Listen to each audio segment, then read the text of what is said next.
Hi friends, നമ്മുടെ ചാനലിലേക്ക് എല്ലാവർക്കും സ്വാഗതം. ഇന്ന് തയ്യാറാക്കാൻ പോകുന്നത് പപ്പായ പായസമാണ് കേട്ടോ. അപ്പോൾ 2 പപ്പായ നല്ല പഴുത്ത് ഇവിടെ കുറഞ്ഞ് വെച്ചിട്ടുണ്ട്. ഇനി നമുക്കിത് തൊലിയൊക്കെ കളഞ്ഞിട്ട് കുരുവൊക്കെ കളഞ്ഞ് വൃത്തിയായിട്ട് എടുക്കണം കേട്ടോ.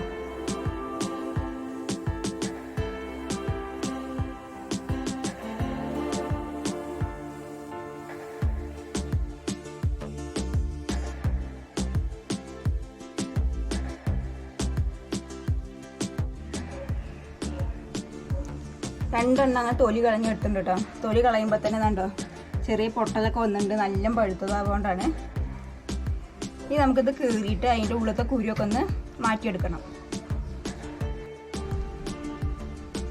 അപ്പോൾ അതിൻ്റെ കുരുവൊക്കെ കളഞ്ഞിട്ട് നമ്മളിത് ചെറുതായി അരിഞ്ഞെടുത്തിട്ടുണ്ട്. ഇനി നമുക്ക് ഇത് കുക്കറിൽ 2 വിസിൽ ആക്കിയിട്ട് വേവിച്ചെടുക്കട്ടോ ചെയ്യണം. അപ്പോൾ പായസത്തിലേക്ക് നമുക്ക് തേങ്ങാപ്പാൽ വേണമല്ലോ. അപ്പോൾ അതിന് വേണ്ടിയിട്ട് ഞാനിതാ അത്യാവശ്യം വലിപ്പമുള്ള ഒരു തേങ്ങയിട്ട് എടുത്തിരിക്കുന്നത്. അപ്പോൾ നമുക്കിത് ചെറിയ തേങ്ങയാണെങ്കിൽ 2 തേങ്ങ എടുക്കാം കേട്ടോ. ഇത് ഞാൻ അത്യാവശ്യം കുറച്ച് വലിപ്പം ഉണ്ടാകുകൊണ്ടാണ് ഒരു തേങ്ങ എടുത്തിരിക്കുന്നത്. ഇനി ഇത് ഉടച്ചിട്ട് നമുക്കിതിൻ്റെ ചിരവിയ ശേഷം ഇതിൻ്റെ പാലെടുക്കാം കേട്ടോ. 1-ാം പാൽ 2-ാം പാൽ ഇങ്ങനെ വേർതിരിച്ചെടുക്കാം. പായസത്തിന് വേണ്ടി ഞാൻ ശർക്കര എടുത്തിരിക്കുന്നത് 7 അച്ച കേട്ടോ. അപ്പോൾ ഓരോരുത്തരുടെ പപ്പായയുടെ മധുരത്തിനനുസരിച്ചിട്ട് മധുരം എടുത്താൽ മതി. അപ്പോൾ എൻ്റെ പപ്പായ കുറച്ച് മധുരം കമ്മിയാട്ടോ. അപ്പോൾ അതിനനുസരിച്ച് ഞാൻ 7 അച്ചാണ് എടുത്തിരിക്കുന്നത്. ഇനി നമുക്കിതൊന്ന് ഉരുക്കിയിട്ട് അരിച്ചെടുക്കാം. അപ്പോൾ പായസത്തിന് വേണ്ടി നമ്മളിതാ 1-ാം പാലും 2-ാം പാലും എടുത്തിട്ടുണ്ട്. പിന്നെ കുറച്ച് തേങ്ങ കൊടുത്തിട്ടുണ്ട്. അതിൽ നെയ്യിലൊന്ന് വറുത്തെടുക്കാം. നെയ്യിൽ വേണമെന്നില്ല, വെളിച്ചെണ്ണയിലായാലും മതി കേട്ടോ. ഞാൻ ഇപ്പോൾ ഇവിടെ വെളിച്ചെണ്ണയാണ് എടുക്കുന്നത്. പിന്നെ 4 ഏലക്ക പൊടിച്ചതാണ്. പിന്നെ ഇതാ ശർക്കര ഉരുക്കിയെടുക്കാം കേട്ടോ. അപ്പോൾ നമ്മളിതാ പപ്പായ കുക്കറിലിട്ട് വേവിക്കാൻ പോകട്ടോ.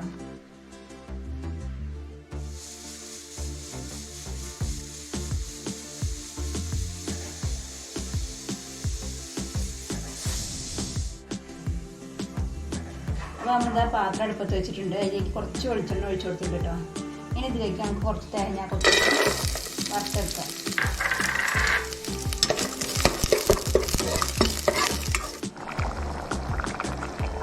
അപ്പോൾ നമ്മൾ പപ്പായ പ്രഷർ കളഞ്ഞത് ഇപ്പോൾ നാളേരം വറുത്തിട്ട് ആ പാത്രത്തിലേക്ക് ഇട്ട് കൊടുത്തിട്ട് കേട്ടോ.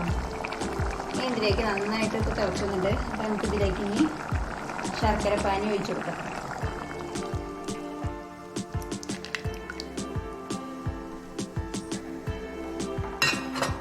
ഇതൊന്ന് ഇളക്കി കൊടുക്കാം.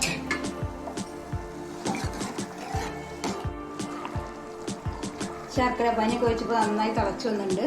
ഇനി നമുക്ക് ഇതിലേക്ക് 2-ാം പാൽ ഒഴിച്ചു കൊടുക്കാം.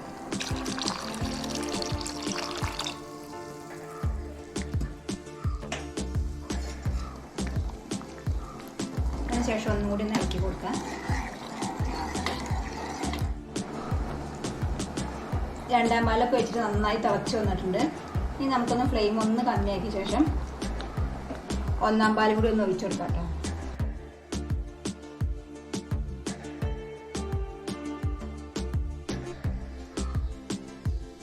അപ്പോൾ 1-ാം പാൽ ഒഴിച്ച് കഴിഞ്ഞാൽ തിളപ്പിക്കാൻ പാടില്ല. അപ്പോൾ നമ്മളിത് ആ ഫ്ലെയിം ഓഫ് ആക്കിയിട്ടുണ്ട്. ഇനി ഇതിലേക്ക് ഏലക്ക ചതച്ച് വെച്ചു. ഇനി നാളേരം നമ്മൾ വറുത്ത് ഇട്ട് കൊടുക്കാം. നന്നായിട്ടൊന്ന് മിക്സ് ചെയ്ത് കൊടുക്കാം.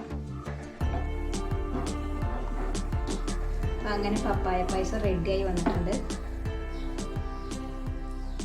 അപ്പോൾ എല്ലാവർക്കും വീഡിയോ ഇഷ്ടപ്പെട്ടെങ്കിൽ ലൈക്ക് ചെയ്യുക, ഷെയർ ചെയ്യുക, സബ്സ്ക്രൈബ് ചെയ്യുക. ബൈ. അടുത്ത വീഡിയോയിൽ കാണാം.